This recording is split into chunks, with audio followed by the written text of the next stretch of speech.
Good morning. Welcome to Mindset, Heartset, Reset. For those of you joining us on YouTube, on Facebook, and right here on Humanity's live stream, welcome. We're so excited about our show today. We can't wait to tell you what's coming up. I just want to first tell you a little bit about our show. Mindset, Heartset, Reset is a dynamic live weekly show that provokes introspection, cultivates compassion, and sparks positive change. It's through our insightful discussions and practical tools and the stories you're going to hear that are going to empower your own mindset, open your heart to connections, and hit the courage and give you the courage to hit the reset button on your own life. Our mission is simple. It's to expand love at a global scale and with a vision to shift humanity's future into one which all thrive. I am your host, along with my co-host, Dr. Roshanak, who you will just meet in 1 minute. I am the founder of a charitable organization called 365 Give, and I'm happy to spend my time here each week with Dr. Roshanak to bring you some insights that are going to help you in your own life. Dr. Roshanak, my co-host, is a computational neuroscientist. Her work that she does in her own organization, Access to the Path, leads people down their both spiritual, emotional, and mindset path to grow and learn and live their best life. Dr. Roshanak, over to you. Thank you so much, Jacqueline. Hi, everybody. I'm Dr. Roshanak Hashmi, and I'm super excited to welcome you to Mindset, Heartset, Reset.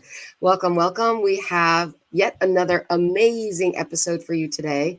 I am so excited. It is February, and we are starting the first of our new series, Understanding Love. And today we are addressing the science of manifesting love. Very excited to bring this to you. In this episode, we're delving into the fascinating connection between the biology of the to unlock the secrets of manifesting love in our lives. We are super excited about our fantastic special guest today, Dr. James R. Doty. With him, we are going to discover how the biology of the brain connects to the spirit of the heart. We're going to look to see how we shift into compassion and empathy when we're stressed and dysregulated. We're going to gain some insights into the intersection of spirituality and neuroscience, and learn how to manage and improve our performance using neuroscience. We're talking about what love has to do with it. What's love got to do with it? We're going to understand the neuroscience of empathy and use that understanding to create a better world for us individually and for us collectively. We're very excited to bring to you Dr. James Doty. I'll just read a little short bio on him. Dr. Doty is a neurosurgeon, neuroscientist, entrepreneur, and philanthropist. He has recently retired as professor of neurosurgery at Stanford University School of Medicine and has published extensively in this domain. Presently, he is an adjunct professor in the Department of Medicine at Stanford. His training is phenomenal. His work is world-renowned. Just a little bit of the highlights. He's done his training in pediatric neurosurgery at CHUP, the Children's Hospital of University of Pennsylvania. He has multiple patents, including for spine stabilization and electrode monitoring of brain activity. He spent 9 years on active duty service in the United States Army Medical Department. So he is also a major. We're just putting more and more titles and letters in front of and behind his name. He's done so much work in an advisory capacity. But before we get to that, I want to also let you know that he has developed C-Care, which is an incredible program that has techniques and interventions that are taught throughout the world to promote connection, mental health, and to decrease stress and anxiety. Boy, do we really need that today, right? His research is cited in publications around the world, and he's participated with the U.S. Surgeon General and the California Surgeon General on mental health programs.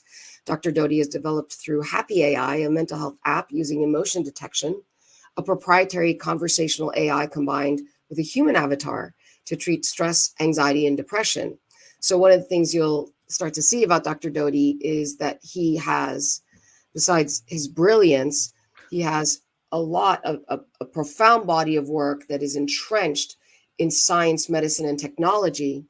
But also, as of 2007, as we mentioned for C-Care, he began this Project Compassion initiative with his colleagues at Stanford as sort of a side thing on compassion and altruism, which did turn into Sea Care, and of whom a founding benefactor was His Holiness the Dalai Lama. He went on to, in 2016, pen a New York Times bestseller and also a bestseller in 8 countries.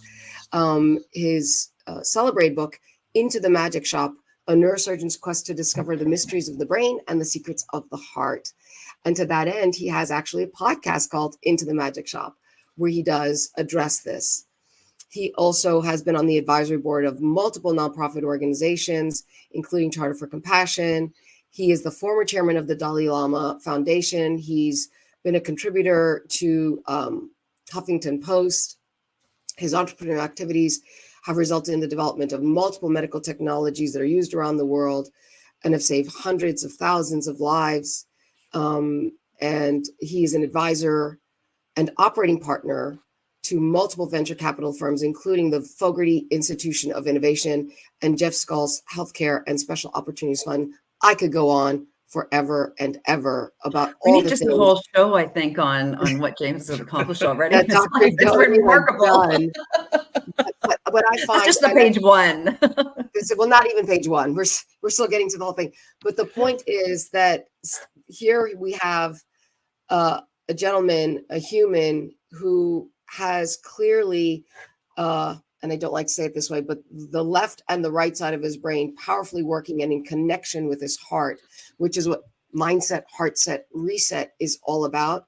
So we are super excited to really delve into the different pillars and foundations of how we can make things like the spirit of the heart more tractable and understand that connection with us as these physiological beings in this mortal coil. Before we begin, though, I'd like to make a disclaimer that we're not giving out any medical advice today. We are just giving out information for educational purposes. And so with that said, I would love to welcome you, Dr. Doty, to Mindset, Heartset, Reset. Thank you so much for accepting our invitation to be our guest today. No, it's my pleasure. So thank you for having me. And as we were talking about a bit earlier, obviously, I know several people in our mutual orbits, and so that's nice to know. Well, thank you, James. And we appreciate you being here. And honestly, we're excited to get started. We have a lot of questions here for you today to really help create some understanding for people, both not only on the neuroscience, obviously that's your specialty, which we have now heard, but also on the spiritual side, and how we can begin to understand that journey of love, compassion, and peace for our world, understanding for each other. So here's my first question that I'm gonna get right into, so that we can get started and get to know you a little bit more.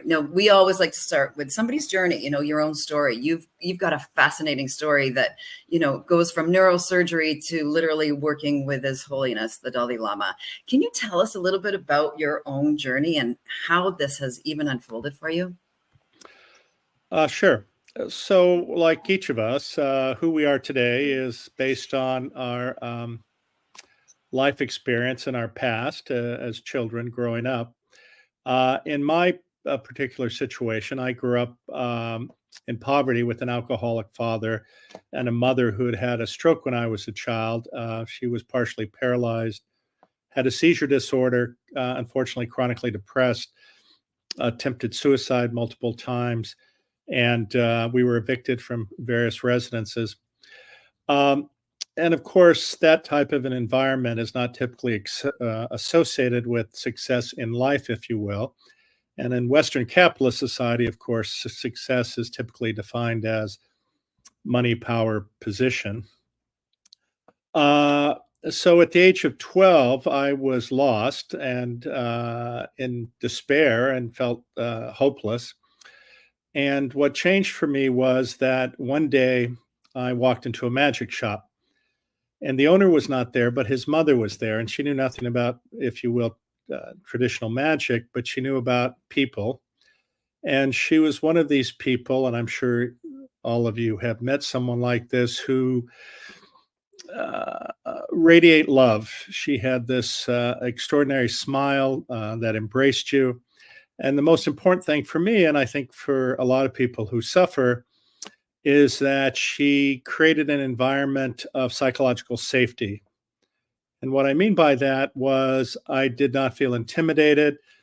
I felt that she looked at me as a fellow human being. She didn't look down at me. She talked to me as if I was an adult. And typically, I don't share my background with many people when I was a child. But in this case, I was very honest with her, and we had a discussion for about 20 or 30 minutes. And afterwards, she said to me, I really like you. I'm here for another 6 weeks. And if you show up every day, I think I can teach you something that can help you. And I did not appreciate at the time that I had been living in constant trauma based on my family situation. And what I mean by that is, as a child, if there's no consistency, if there's no plan, you never know what's going to happen. And certainly with my parents, they didn't even know what was going to happen. So it was quite traumatic because you're always stressed and anxious and tense because you never know what's going to happen next. And this woman in the magic shop, whose name was Ruth, recognized this. And this was in the late 60s. And she taught me actually a method now that's incorporated into mindfulness, which was a body survey or relaxing the body and the muscles. And this was followed by a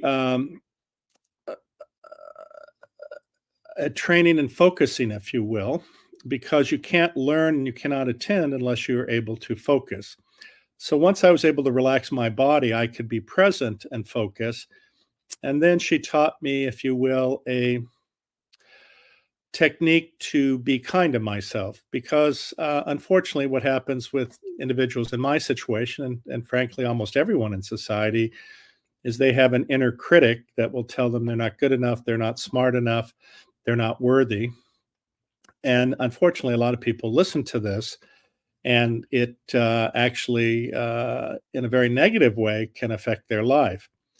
So once she taught me those techniques of relaxing the body, taming the mind, if you will, um, changing how I looked at the world, because if you're hypercritical to yourself, you are often hypercritical towards people around you.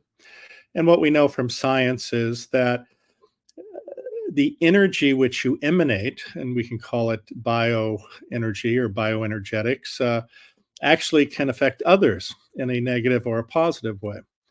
And so once I changed, if you will, my energy, uh, everything else changed. And I was no longer critical, but open, accepting, and in fact, understanding, as an example, that it wasn't an issue whether my parents loved me. It was that they had their own challenges and difficulties and did not have the tools to deal with them. And so it wasn't an issue of them doing anything on purpose. It was simply an issue that they did not have the tool set to help themselves, much less help me. Regardless, after that period of time with this woman, who also taught me, if you will, a manifestation technique, the trajectory of my life dramatically changed. And this allowed me to believe I could go to college, to medical school, become a neurosurgeon, and ultimately a successful serial entrepreneur, and be able to accomplish the things that I have been able to do. And part of it also was, and I learned this a little bit later after this period in the magic shop, because I was only 12 at the time, an understanding that what happens with so many of us is, and I mentioned the definition of success, we are told that success is money, power, and position. And if you achieve that, that equates with happiness. And of course, that's not true in any circumstance. But certainly for me, that's the initial path I went down. But through various experiences, and we can talk about those in more detail later, but I realized that everything I had been doing was to get external affirmation to tell me that I was okay. And the reality is that you being okay, it can only come from you. And once I changed my mindset and understood this, it changed everything. And what I tell people, and again, we can talk about this a little later, I went from rags to riches, if you will, and then ended up losing everything. But the experiences I ended up having as a result of that actually gave me extraordinary riches in a different way. And those extraordinary riches have to do with being of service, becoming friends with the Dalai Lama, meeting religious and spiritual leaders around the world, and understanding that a life of service um, actually offers each of us unlimited wealth. That was beautiful. Thank you so much for sharing that. I know that, well, you certainly touched me, and I am pretty sure you've touched quite a few people who are listening to that story, because it's so relatable, and some part of it resonates, I think, somewhat universally with all of us. We might change some of the details, but I think the general concept is quite healing just to hear. And we need more examples of people who explain, because there's, in the West and in the US, there's such an overwhelming narrative of, this hustle culture and, money, money, money. And it's very misleading. And there's so many people who give up everything to get that, because they think once they get there, that's the holy grail. And they're going to be in what love offers us, what brotherhood, as it were, offers us, that empathy, kindness, compassion, connection offers us, but all the things that we actually sacrifice to get there. And then we're left sort of with empty-handed, with this empty gift, and very much unfulfilled. And at that point thinking, well, who am I going to tell? Because everyone's going to say, well, look at you, you have everything. So I really appreciate that share on behalf of all of us. I'd like to ask you, on the heels of that, if you can now start to make a connection for us of the intersection of the neuroscience or the neural basis of these challenges, these mental health challenges of anxiety and trauma and so on and so forth, and how they might overlap or connect to, as we transform, or to help us to transform from such a state into a higher energy state, love being the highest, right? Shame being the lowest. How can we use science to help us to move from one state that has a great challenge for us into a state that is a higher energy and is a benefit to us and to all that we touch? That neural basis of love and the aspects of love, like altruism, compassion, and empathy. Well, I think there are several aspects of this. One of the problems with so many people is that they carry baggage from their childhoods, which typically are associated with trauma and negativity. And they're not aware of this, yet those traumas affect every decision they make in life, whether it's relationships with individuals around them, whether it's relationships with loved ones, and also decisions about jobs or why events are happening to them. And if you have no awareness, then it's very hard to change. It's as if you're a goldfish in a bowl swimming in dirty water and you can't see anything else other than the dirty water. And so you never know that the water's dirty. So I think one of the things is for individuals to be self-reflective and understand some of the baggage they carry and how to alleviate their own suffering by changing their narrative and letting some of that baggage go. And certainly love, acceptance, openness are pathways there. The other problem for so many people is that they have a view of what they want, but they don't have an understanding of what they need. And this gets back to what we were speaking about earlier, where for many people, the want is money, power, and position. And as I've noted and you've noted, this is a dead end. And so people also need to figure out, what is it that I really need? And what all of us need is to understand that one, you're not the only one suffering. Everyone is suffering in different ways. I used to believe that I was suffering and would look at other people and say, well, their lives are perfect. But the reality is, regardless of your socioeconomic class, you can suffer greatly, and it may not appear externally. And so we have a tendency to make judgments about people when we don't really know the facts.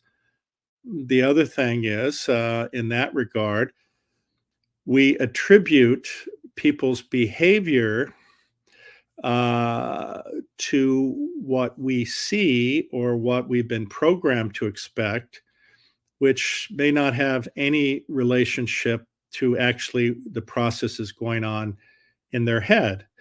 We know, and this has been demonstrated through a variety of different studies, that people's mental states can change. As an example, if they're stressed out from driving, or if they've had a meal, or if they're hungry. And this unconscious experience is actually affecting how they're interacting on a conscious level, although they don't appreciate it.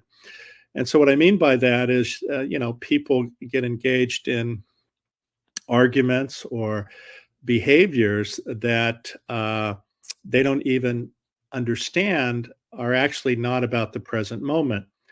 So I think what one has to do is to take the time to understand, if you will, the true nature of reality, and also understand how all of these events that have occurred to them growing up affect how they see the world.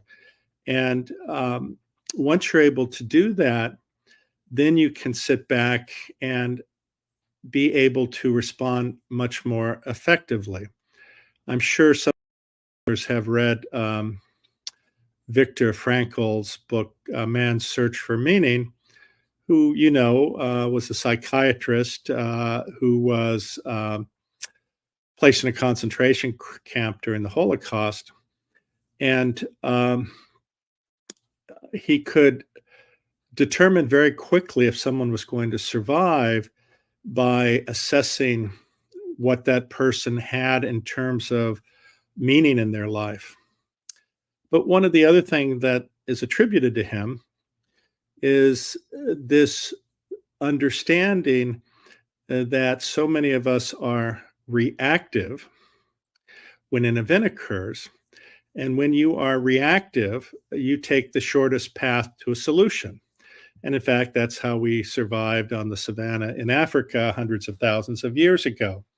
And again, once the danger passed, you went from engagement of your sympathetic nervous system, your flight, fight, freeze response, to back into your parasympathetic nervous system, which is your rest and digest system. But the point being that in modern society, stimulation of the sympathetic pathway actually often can be very negative.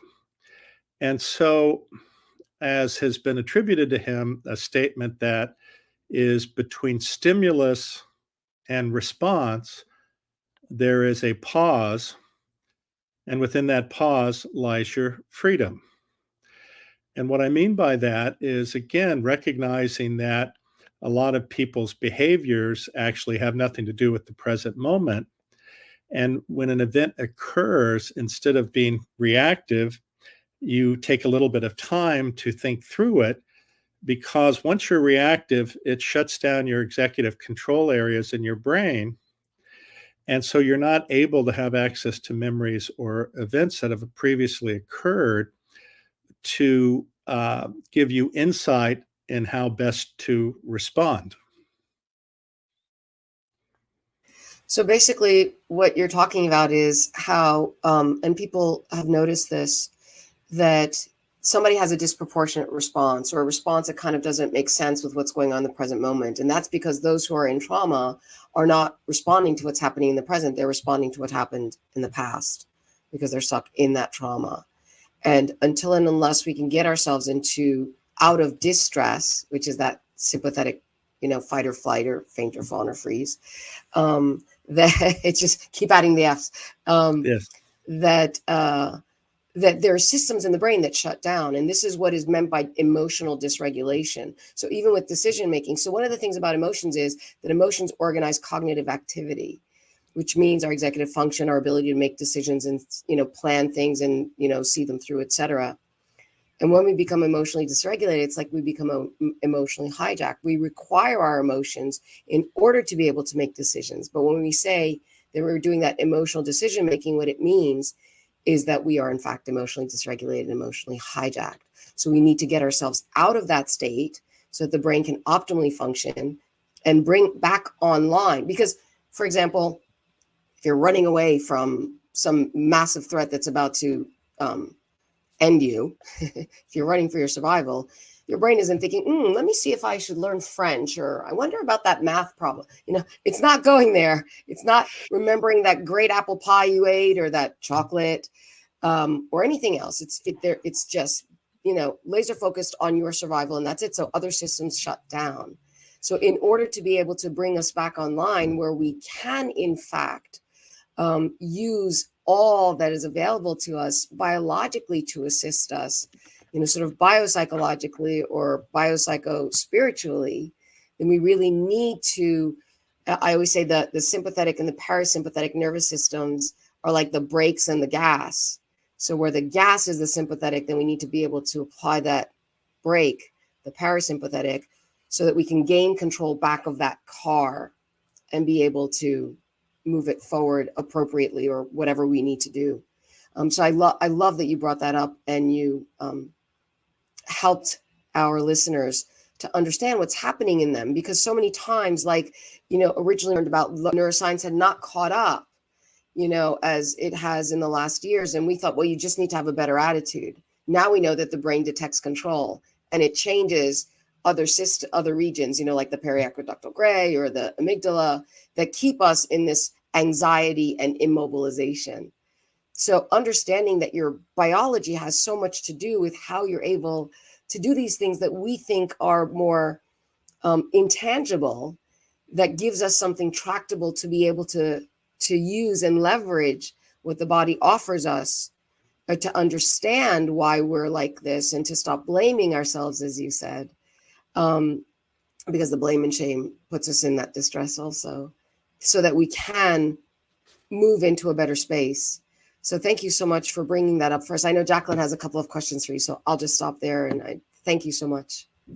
Well, I know you two, you could go back and forth together for probably days and weeks on the biology of all of this. And, I'm the love girl. I love to talk about love, and and I love to practice love. That's what I'm all about. So I'm going to take it from a little different perspective. And James, thank you so much for that understanding. I'm an adoptive mother of 3 boys, and I know that they were born into trauma the minute they were born.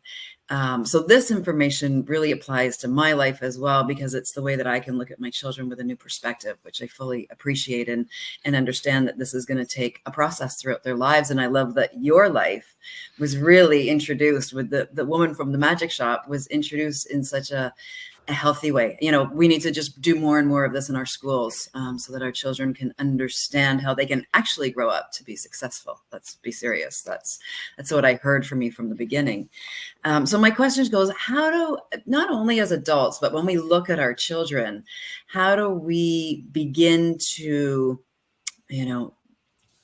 our favorite word that we always use, dig into those parts of our childhood? How do we recognize those in our day right now? So, today, my children, I lose my patience with them, let's say, I'm triggered in some way from something they have done or said, I lose my temper, and all of a sudden I need to take a look inside and go, why am I being triggered by this? Like, what's happening? How do I begin to unpack these moments of my own life? Because I fully agree, when we're able to stand back far enough, so that we can actually see what has happened in our whole life, not just what's happening in this moment, and go, okay, where do I need to create the change? There's this freedom, I think, that goes along with that. So where can people get started with this to find out where their traumas lie, or what they learned as a child is affecting them today? Well, again, I think simply self-reflecting and looking back on your own childhood. And you can actually sometimes do this through journaling or things like this, where you can sort of see where you get stuck, or see what traumatizes you, or I should say, what brings up prior trauma for you. And the reality is, I think therapy for many people can be extraordinarily helpful. There are certainly some caveats with that, but I think that is the case as well. I think also, as we were discussing earlier, uh, training yourself not to be as reactive. What people don't understand is the power each of us possesses as a human being within us. Sadly, what happens for so many people, especially I think traumatized individuals, is that you're used to people denigrating you and reinforcing the fact that you're not good enough, you're not smart enough, etc., in part to boost themselves up. I'm sure you and some of your listeners have had experiences where you have a dream, an aspiration, and you share it with people who are close to you or even relatives, and they immediately poo-poo it and tell you you're not able to do it. And you sit there, and unfortunately, for a lot of people, they listen to what people tell them. Yet the reality is, it doesn't matter what somebody tells you. The only thing that matters is your own agency to manifest. And what I mean by that is, and there's some examples in my book, Into the Magic Shop, that people may find insightful or helpful. As an example, the reality is that I was not a good student, in the sense that because of a variety of distractions in college, as an example, having to get my father out of jail or deal with my mother's attempted suicide, clearly it's hard to be present for college in those situations. And as an example, my grade point average when I applied to medical school, when the average grade point average for acceptance, or I should say for applying, was 3.79 out of 4, and my grade point average was 2.53. And since I was in fourth grade, I had decided to become a doctor because of the influence of an individual who came to my fourth grade class on Professions Day. And here I am with this 2.53. And at my college, you had to go to the pre-med committee to get a letter of recommendation.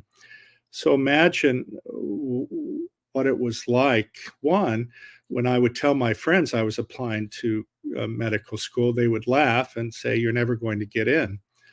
And how cruel is that to tell somebody that? But also, when I went to the office to get an appointment to have this interview, the woman behind the desk said to me, "I'm not going to give you an appointment." And I looked at her and I said, "Why?" And she said to me, "It's a waste of everyone's time." Now, again, imagine you're 19 years old and somebody basically is telling you you're worthless and you're a waste of people's time. And nothing could be more cruel than that. And the problem is, when somebody says that to somebody, that can be ego crushing, and they can give up. Now, fortunately, based on my prior experience, I looked at the woman. I said, "Well, I appreciate that is what you think, but I'm not leaving here until you give me that appointment." And she did give me an appointment. And imagine what it's like also now you get the appointment, you walk into a room, and you're at one end of a long table, sort of like these photographs we see of Putin with people visiting him, where he's at one end and there are people at the other end. And so the other end of the table is three individuals, and the fellow in the center has my file. He lifts his hands up and he throws it on the table and he says, "Say what you have to say so we can get this over with." And again, another shameful act to denigrate you further and objectify you into this narrative that somehow who you are or your life is based on a grade point average. Now, fortunately, I had the gumption, if you will, to confront him and say to these people, "What right do you have to destroy someone's dream?" And that there's not one shred of evidence that beyond a above level of intelligence, you cannot succeed in medical school. And I proceeded to lecture them for about 20 minutes. And at the end of it, they were all crying. The reason they were crying was because they had to look at me as a human being and not as an object. Because it's really easy to dismiss an object, but if you force them to look at you as a fellow human being, it's much more difficult to dismiss you. Long story short, as I was leaving this, the woman, the secretary, stopped me and she said, "Listen, I want to give you this." And she had been at that meeting that I had. And it was a brochure for a program for a summer enrichment experience at Tulane Medical School for socioeconomically disadvantaged and minority students. And she looked at me and she said, "You know, the deadline has passed, but I don't think that'll matter for you." And so I applied to that program. I applied to one medical school. I went there for the summer. They did let me in. And I applied to one medical school, and that was the one that accepted me with that grade point average. And actually, I didn't graduate from college at that time. So it shows you that if you believe in yourself, you're not distracted, you don't listen to other people, and you have the right intention, I think that anything is possible. That's a remarkable story, James. Thank you for sharing that. There's not too many university students that have, excuse the worm, but I'm going to say balls, to stand up in front of the medical committee. My father is a doctor, so I've heard many of the stories that have the gumption to stand up and humanize themselves. And have the courage to do that. And I know that that's a big staple as well when we talk about love and understanding ourselves, understanding the world around us more. Courage is one of those things we have to continue to step through to understand more of the love that comes through us. And I know Dr. Roshanak is dying to step into many questions, but I have one more for you because I'm hearing this again in your stories. Your stories are showing a fearlessness, this kind of thread that I'm hearing through your story, like literally fearlessness. And we've talked about, and here at Humanities Team, we talk about this often, the difference between, or the opposite spectrums of love and fear. And you are definitely fearless in telling, these stories that you're telling us right now. Was ever a time, or can you tell us about a time where you felt a difference between when we talk about love, and we look out at the world and we can change? Earlier, we're talking about changing your perspective on how you look out into the world and experience the world. How do we help people understand the love that comes through us to overcome, to have the courage to be able to step beyond what the world gives us. The world's a scary place these days. I mean, we can't deny that. It feels scary when you're looking out into it. But you are standing so much in your truth. You wouldn't be where you were today. But when we talk about that truth, for me, it goes back to that innate sense of love for yourself. And not self-love, different than self-love, but an innate truth of who you are. And to me, that's love. Can you just talk on that a little bit and how that's come through you? Yeah, sure. I think that one of the challenges is that, again, as I said earlier, we listen to what other people say, and we don't understand that oftentimes the negative statements they make say more about them than it does about us. And unfortunately, so many people don't have enough confidence in themselves because they've been beaten down, if you will, by the system, and they start to believe they're not worthy of love. And I think understanding that all of us are worthy of love. Look, each of us is a frail, fragile human being. We make mistakes. We will continue to make mistakes. The reality of who we are, though, remains that we're worthy of love, regardless. And this, I think, is where people get into a trap where they listen to people, or they have, and you mentioned the word shame, they have shame about how they've grown up or the traumatic experiences that they have, which they're afraid to tell anyone, thinking that somebody may not like them if they found out the truth. Or, they're parts of us, and Jung called it our shadow selves, which are parts of us that are negative, where we've done bad things, we've hurt people, we haven't lived up to who we would like to be. And as a result, we don't think we're worthy of love. And I think all of us are worthy of love, and we're always worthy of love. And one of the challenges that all of us need to learn is not only to be non-judgmental to ourselves, but also when we look at other people. And the reality is, especially in modern society, based on how we've structured society, is that people are terrified of being judged. And unfortunately,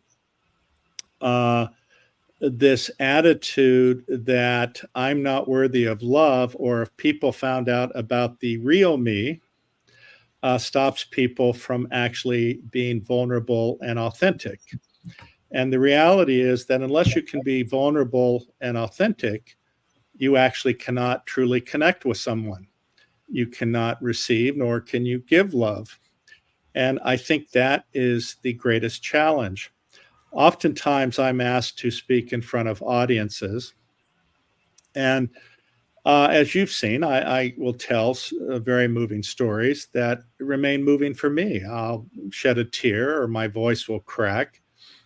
And what that does, though, if you look out to the audience, that gives everyone in the room permission to show their feelings, and suddenly everyone will be crying or being tearful.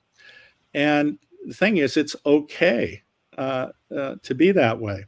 It's interesting. I gave a talk one time where that happened, and this woman came up to me and she said, "Oh my gosh, I felt so sorry for you in front of all of these people. I heard your voice crack. I saw you shed a tear. You must have been totally ashamed, and like all these people looking at you." And then she went on to say, "I'm a psychiatrist and a hypnotist, and if you come to me for 3 sessions, I'll get rid of that." And I looked at the woman and I started laughing. I said, "That is the greatest weapon that I have. Wow. That is the superpower, is to be able to stand in front of a group of people, be vulnerable, be authentic, cry, and still be okay with yourself." And that's, I think, where we all need to be, is to recognize that showing your humanity is what makes us human. and it connects us with people. And I have never had an experience where I've shown my feelings and had somebody come up to me and go, "Oh boy, that's horrible. You're weak," right? I mean, it doesn't happen. And in fact, Yeah. oftentimes people will come up and want a hug. And I gave a talk one time where a woman came up to me afterwards. She said, and it was about 250 people. She said, "That was so moving to me. Could I just give you a hug?" And then the next thing I know, I've hugged 250 people. I love it.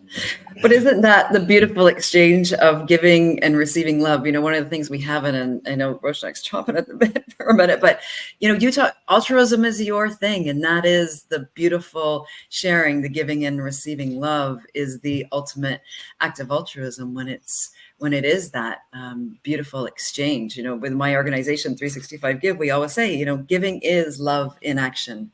And when you can give it in the purest form, I think that's remarkable. And the hug is about as pure as it gets. So I love that you shared that. And the fact that therapist wanted to change you was even better. The first thing I thought of course, and I hope it's bringing everybody else the awareness that's listening, is the fact that she even said that to you. I'm wondering, what does she need to go back and look at it in her own life? That was my instant reaction. So that's the awareness you're creating right away. Instantly. It's instant. Yeah, no, very true. Yeah. That's perfect. Roshanak, Come she on. wants to say something here. She is. We're waiting. There are so many things. I don't know where to begin. I'll pick up on the thread of altruism here. So when we talk about love, for me, love, I always put in capital letters and absolute values, because that is the true form of love, and everything else is either just an aspect, which is not the fullness, or a degradation of it. I'll say politely on the show, on air. Could you help us understand? Because to me, we are fully human, and you spoke to how we are in our strength when we bring forth our humanity. And I believe that. But I believe that we are both profoundly human and also divine. And when we can live in that interface, if you imagine as a Venn diagram, that sort of overlap of where we are fully in our humanness, but also present to our divinity, this is that sweet spot where we can optimize for the gifts and blessings of both. And so could you talk to us a little bit about how altruism is an aspect of love for which we are biologically engineered, and how that brings us into a greater state of joy, peace, love, reward? Sure. Now, what I would say is you have to, and obviously you're a neuroscientist, you have to be careful of the terminology you use, because within the different circles, it may have a different definition. As an example, Absolutely. when that term is used, the definition for me then is the recognition of another's suffering with a motivational desire to alleviate that, which is the definition of compassion. But altruism has another component, and that is to put yourself at risk.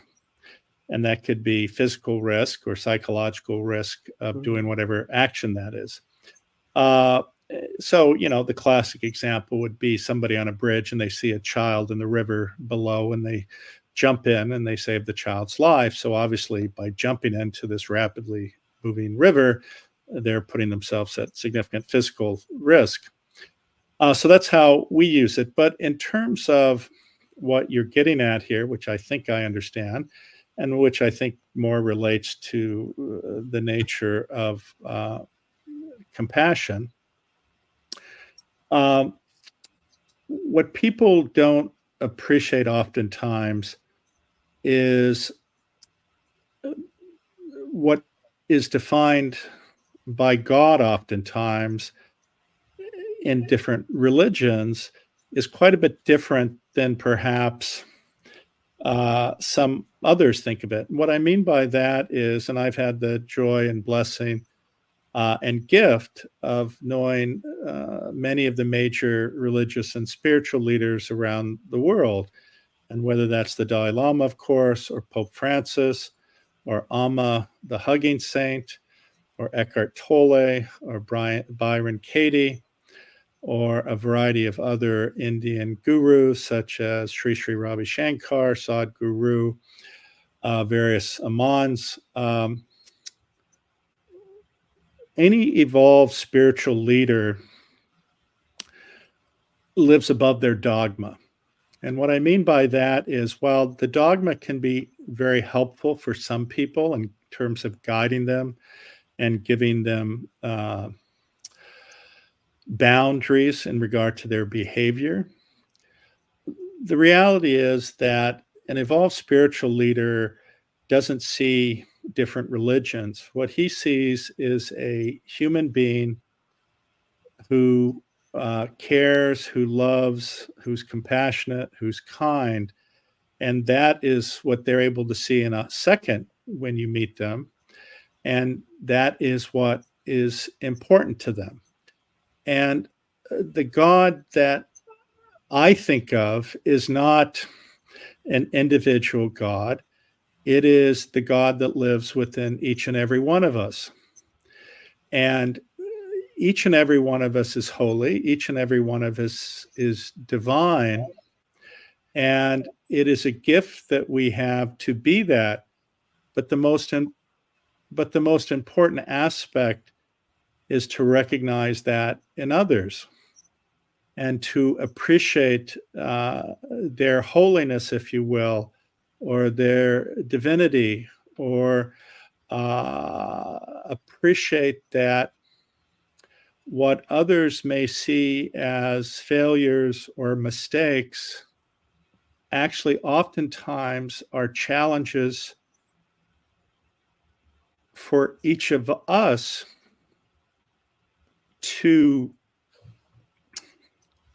see that and learn from that. And by doing so and being non-judgmental and being accepting, it allows us to manifest our own divinity and to walk in the world with an energy that is one that inspires people, that's able to hold people, that's able to give unconditional love to people. And when you do that, so many people don't think that their light is bright. But when they do those even small acts, they become a beacon for others that often offers strength to those around them to emulate that and to be that beacon and guide others along the path. Thank you so much. So, and Jacqueline knows this, usually whenever I start anything, I start with definitions because I think we should all be on the same page. So I love that you did that. So could you please define love to us, since we're talking about understanding love this month and you're kind enough to get us going on our series? Could you please define love for us? Because what you said sounded an awful lot like it. Well, there you have it. I don't need to define anything. Well, I think that love is, and of course, you can argue there are different types of love, right? There's platonic love, there's romantic love. I think in the context of what we're talking about is universal love, recognizing that all sentient beings pretty much strive for the same thing. They want to live their lives. They want to have families. They want to protect those families. They want to connect with others. They want to have the best for everyone. The problem, unfortunately, with humans oftentimes is there's a subset of us who, unfortunately, are damaged people and who let their egos take control because they believe having position, power, manipulating others, taking advantage of others, chasing money, if you will, is going to get them someplace. And the reality, of course, is we all end up in the same place, meaning that we, at least our physical bodies, will die. The problem, though, is for many of those people, their physical body may die, but the reality is, on some level, they will still exist, and uh, they'll see that all of their striving, all of their manipulation, all of their greed meant absolutely nothing. And for those who have lived a life of truth, honesty, authenticity, uh, and not though being perfect, that those individuals have a different place in the world and a different path, and that energy has been transmuted from the physical being into, if you want to call it, the ethereal being, or into the universe. But I believe it still has power, and as that is the power for goodness. That is the power that connects us. And at the end of the day, that positive energy that comes from an understanding that we're all connected, that we're all one, then that is truly what love is. It is this connection with all living beings. Thank you so much for that. Um, so the the title of the room is about manifesting love. And so That's what we're doing today. that's what we're doing today. And so I would love to ask you, uh, insofar as the title is The Science of Manifesting Love, could you help us with a practical, tractable way of using what's available to us biologically or physically to help us be able to, because you write so much about manifestation and how to be able to improve the human condition individually and collectively. And we're in such an angry, divisive world and a lot of shaming and blaming and judging. How can we use science, for example, to help us manifest love in this angry, blaming, shaming, divisive world? Well, it's actually fairly easy on some level. The challenge, though, that happens with many people is, again, they're looking for something outside of themselves to answer a question that only they can answer. And what I mean by that is there's a subset of people who feel deprived, in whatever way you want to define that, and feel that it's not their problem. They didn't create it. And they then try to blame their circumstance on other people.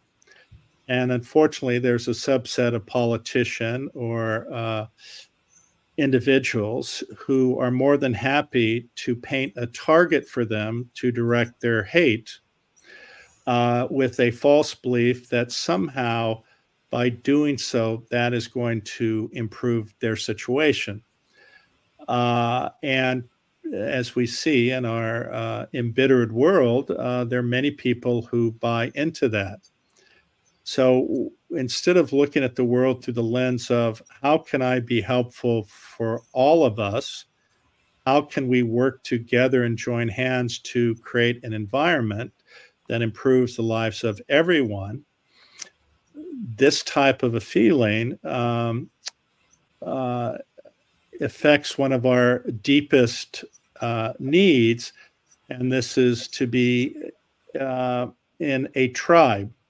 And this is a group of people who look like you, typically act like you, have the same beliefs, even though they may be completely false, that supports a narrative of superiority over someone else. And until we can understand that, until we can actually use science or truth, if you will,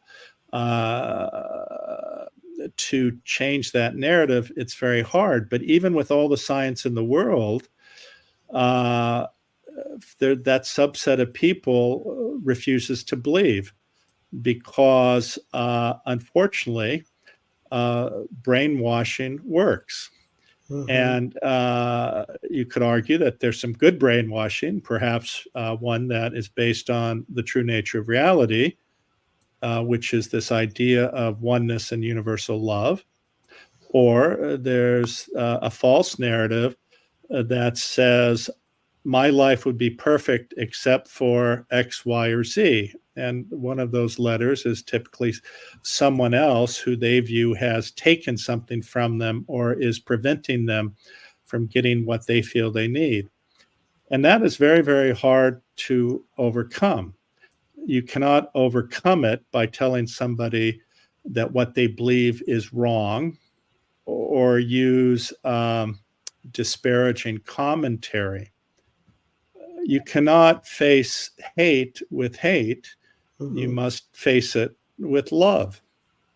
And when you're able to sit with somebody who has a significantly divergent opinion than you and be able to listen in a non-judgmental fashion, understand the underlying drivers of their behavior, and this gets back to baggage people carry and trauma. Until you're able to do that and not become emotionally irrational, you're not going to change anybody's mind. The only way you can change somebody's mind is for them to trust you, for you to give them a sense of psychological safety, and then you patiently explain your narrative or a different narrative that actually offers the ability to change their path or their direction and have them see it. Until you are able to do that, you will not change anyone's opinion, no matter how crazy that opinion might be, no matter how it is not in any way based in truth or reality. You will not be able to change their mind. And I'm sure you've seen innumerable ad nauseum things in the media that clearly demonstrate this reality. So I think that the challenge for us is try to become beacons of love as you walk in this world, and not promote negativity. But look, all of us are human beings. I fail frequently. I am not the most perfect person at all. I have oftentimes not been that person I would like to be. I have sometimes not been compassionate, but it doesn't change what my underlying motivation is, in the sense that I'm able to still look at myself and try to be honest with myself. But you have to have a degree of humility to be able to do that. It was very kind of you to give me read my bio, if you will. But the fact of the matter is that I am no better than anyone. And this is where people get lost, is that they want, just by the nature of being human and our egos, to somehow have something that makes them special or separate or different. And at the end of the day, if we were all on an island somewhere, all of the past stuff you've done is completely irrelevant. The only thing that's important is recognizing we're in this together, and to survive, we must work together and do everything possible to make our situation the best it can be in the face of that reality. And that is where we need to look at the world through that lens.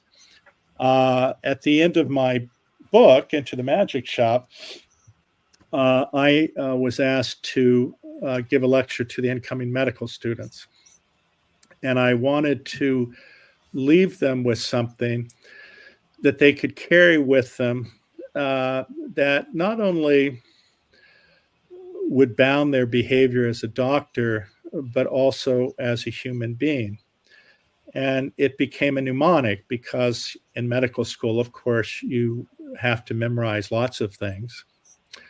And that mnemonic was 10 letters of the alphabet. And that was C through L.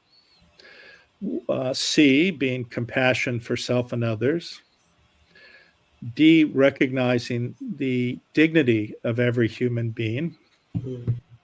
E is practicing equanimity or evenness of temperament. We're not lost on the extremes of attachment and craving for good things to happen, or you're not trying to escape the pain that all of us must experience in this world. You accept that and maintain your equilibrium or equanimity. F is practicing forgiveness. G is having gratitude. H is humility, recognizing that you're not more important than anyone else. And this relates to dignity as well. I is for integrity or values that bound your behavior. J is for justice, our responsibility for living in this world to care for those who are vulnerable. K, of course, is simply being kind to another human being, having no relationship to suffering. And of course, this is all contained by love. And I call that the alphabet of the heart. But it is that mnemonic, if you will, that today even bounds my own behavior and what I strive to be as a human being. Thank you for that. It's beautiful. You were talking about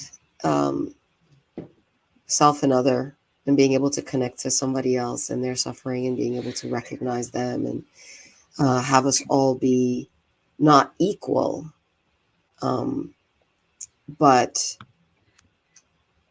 on the same level. And you do talk about meditation, and I know that the science has shown that, in fact, as meditators, we can decrease that sense of duality through meditation. First of all, we can change our resting state brain dynamics so that we become less reactive to affective stimuli. Affective stimuli are those things that affect us, right? Can have an emotional destabilizing effect on us.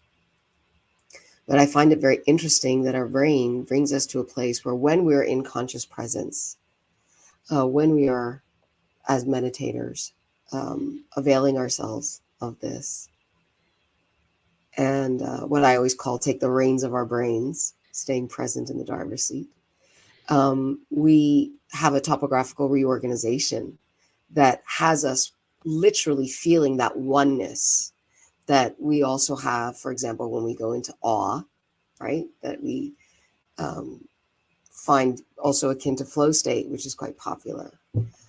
So we're actually geared to be able to connect in a very intimate way, in a way that decreases that veil of separation between us without losing the self, as it were, that sense of agency, to another when we are in that conscious presence, which I think is really beautiful, because we are engineered for this. We are engineered for this beautiful connection. We always end the show with a question. And I know that Jacqueline would like to ask that question, but before we do, there's some news coming out in May. Isn't there, Jacqueline? There is some news coming. We're already very excited about it. And, you know, we played our own title of our time together, Manifesting Love, off your new book that is, you can pre-order. And we wanted to make sure that everybody here knew about this today. So your new book, Mind Magic, is en route, everyone.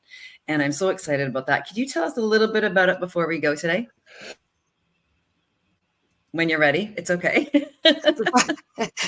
Just that this, it's like when the dentist fills your mouth and then asks you a complex question, not a yes/no one. And we can get going on that if you need a minute. Yes. Well, thank you for bringing that up. I do have a new book.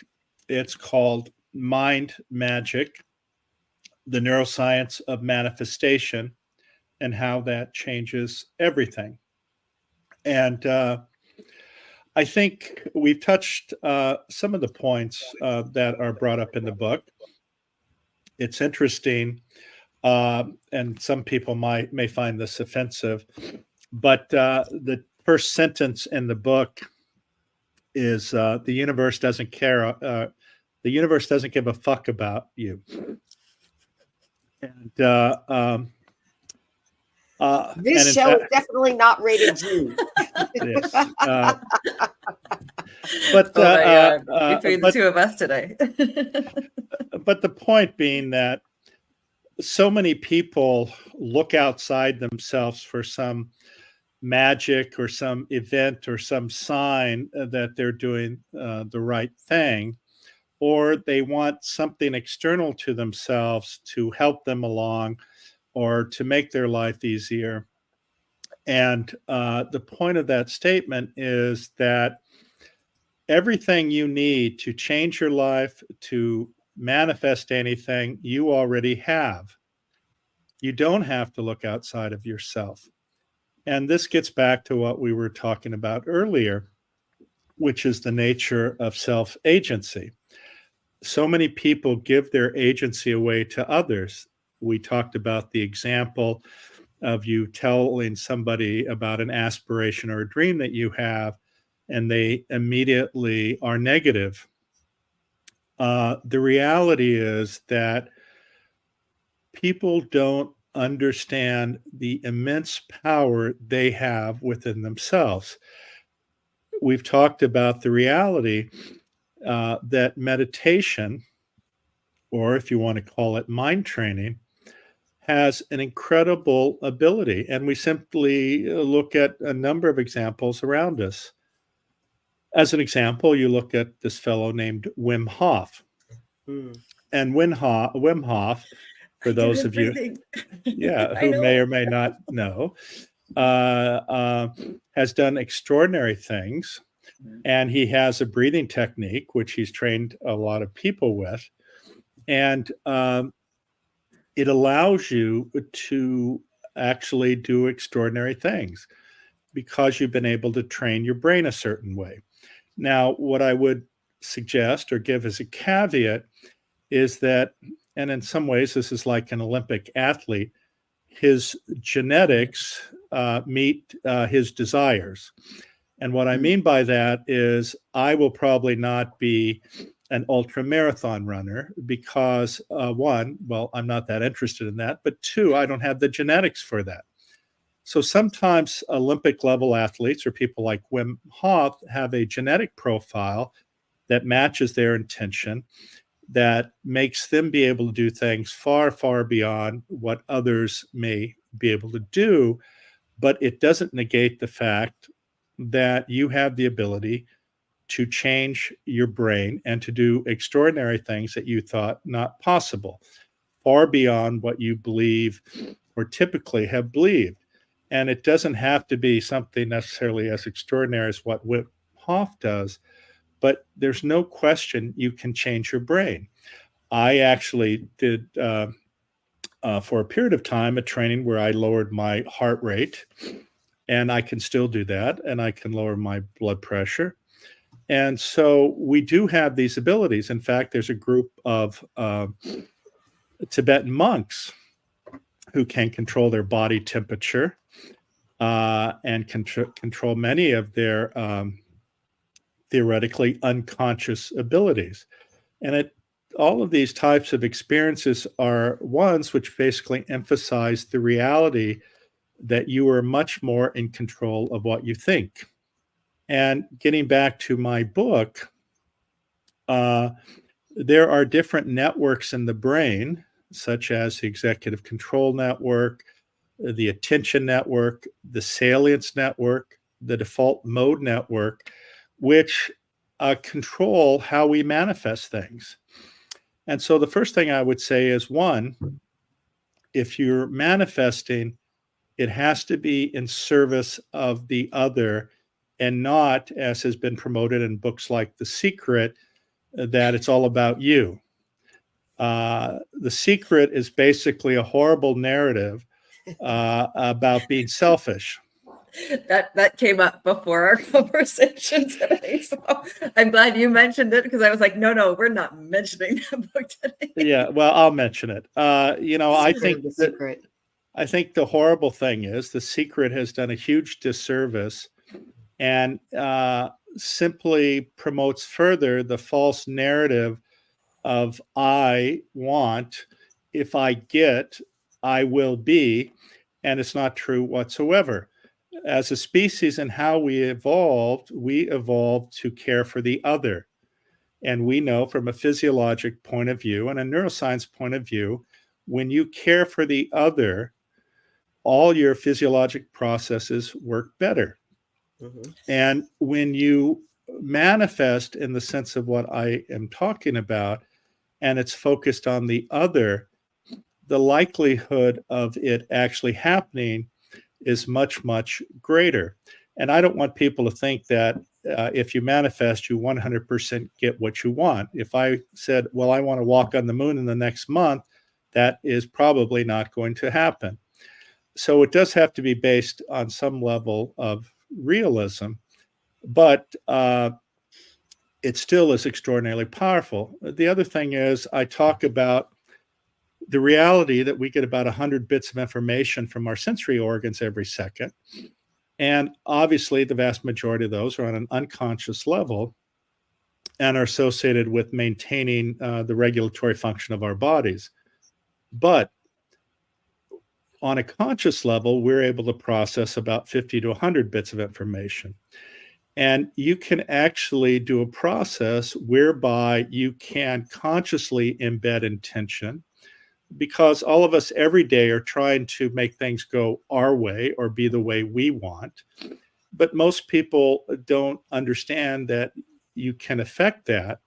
So we're all practicing manifestation on some level, although for many people it's not particularly effective. But what I try to teach is that there's certain techniques you can use that dramatically increase the embedding of your intention into your subconscious, which then allows it on an unconscious level to for you to get what you want. And in fact, in the book is a 6-week program about Amazing. that. Amazing. That's exciting. I'm excited. I can't wait for it to come out. So, maybe what we will do is we're going to promise to have you back on the show so we can share the book when it actually releases with everyone too. But please pre-order. You can go to you can go and pre-order the book right now, because we already know this is going to sell out. We can feel it already. So please go and do the pre-order. But we would love to have you come back when we've had a chance to really. I'd love to do the program myself personally. I love these kind of things. So we need to come back and have you back. So I'm hoping you're going to promise that you'll do that in mid-May. Sure. And we'll have you back on the show. Would be great. Now we have our last final question. It's an easy one. It's supposed to be one of those rapid fire questions. So I want you to think of something that comes to your mind or your heart. Most importantly, what comes to your heart first is, if you could tell, our question is, if there's one thing you could tell our listeners today out on YouTube and Facebook and in the stream, thank you everybody for coming. If you could tell them one thing today, your get off the couch moment, what would you tell them today to get off the couch, to get them up, living their fullest life, to experience love in its best forms? What's your get off the couch moment for everyone today? Well, the reality is that everybody, every day, has the ability to improve the life of at least one person. Yes. Yes. And if you do that, and the reality is you're being very selfish.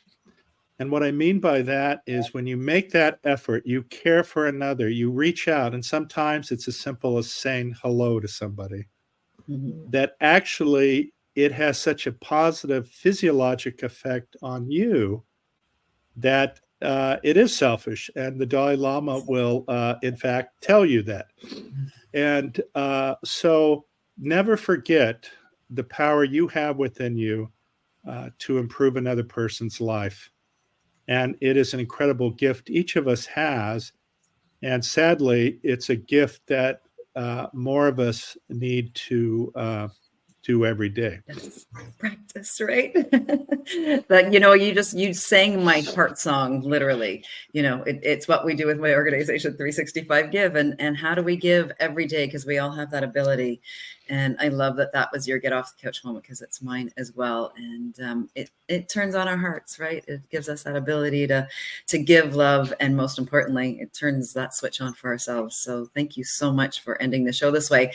And what better way to do it? I think maybe what we could all consider this Valentine's Day, as it will be fast approaching after our conversation in just a few weeks, is, maybe instead of chocolates and roses, we give a little piece of ourselves, a little bit of heart to someone else.